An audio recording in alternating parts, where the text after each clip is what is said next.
sabi po ni Coach Kevin, dati suportahan mo muna ako, ikaw muna yung vice ko. Kaya po si Mayor RBR, Mayor Ramil, siya po ang tumatayong vice po kaya.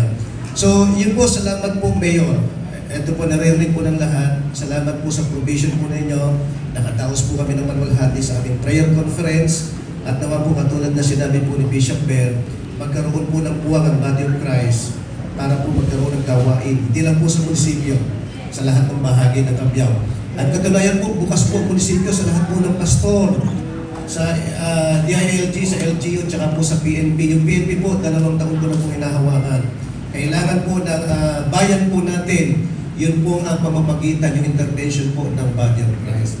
So, bigyan po natin ng pagkakataon si Mayor na magsalita at pagkatapos, ipag-pray po ng ating pong NSC Director ni Pastor Eric Di Alban. Mayor.